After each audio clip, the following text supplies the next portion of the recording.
دانشگاه اهل بیت. شبکه اهل البیت یه دانشگاه است که توانسته درسش رو به تمام جهان ارائه بده. شما باید شبکه جهانی اهل البیت علیهم السلام رو به عنوان یه دانشگاه در نظر بگیری. سخنانی که در این شبکه گفته میشه به عنوان درس اساتید این دانشگاه استماع بشه.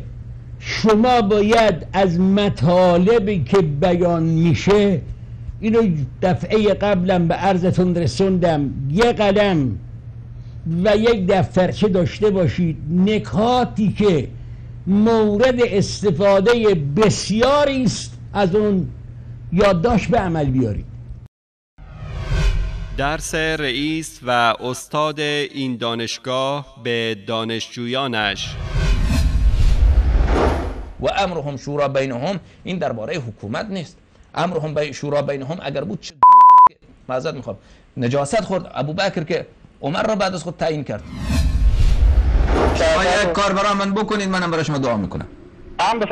شما 1000 مرتبه بر غاصبین حق حضرت زهرا و قاتلین آن بانو لعنت بفرستید ان شاء الله. باشه ان شاء الله. لعنت الله علیهم اجمعین. ببینید ابوبکر خطابه ایراد کرده، اما والله خودش هم خدا را قسم یاد کرده، ما انا بخیرکم، من بهترین شما نیستم. خب بهترین که نیستی، تو لیاقت جانشینی بهترین رو نداری. تو که بهترین نیستی بگذار بهترین جانشین باشه. بد کردی که آمدی اینجا ادعای خلافت میکنی و ابوبکر رو قنفذ را میفرستی که برو در خانه حضرت زهرا سلام الله علیها رو آتش بزن اگر نیامده. خب که نمیتونی، تو بد کردی، تو لیاقت نداری خلیفه بشی. و احمق اون کسی که تو را خلیفه امروز بدنه بعد از 1400 سال.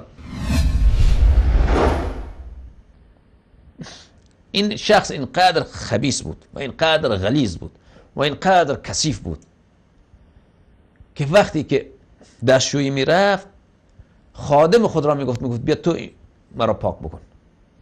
تو ببین این چقدر کثیف بوده. این خادمش میگه بعد اون وقت من میرفتم یک استخوانی یک چیزی میآوردم که رو پاک کن. حالا شما به من بگید پیرو یک کسی هستن خودی او چلپاسخور از برای خدا، از برای پیغمبر.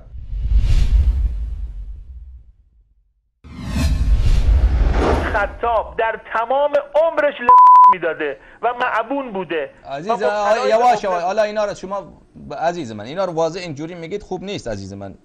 بسیار خوب. همون بگید زنیم بوده کافی است. هر که اهلش باشه میفهمه زنیم که گفتیم کافی هست. بله. لعنت ابوبکر، لعنت به عمر، لعنت به جدشون، لعنت به خانواده‌شون، لعنت به فامیلشون، لعنت به هر کی اونها رو دوست داره، لعنت به هر کی. کرامت اهل بیت علیهم السلام که خیلی زیاد مردم که به این شبکه کمک کردن حاجت گرفتن.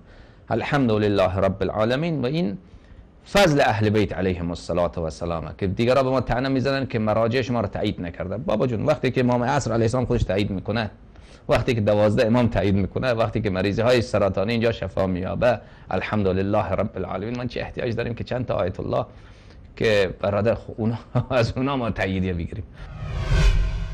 قضاوت با شماست.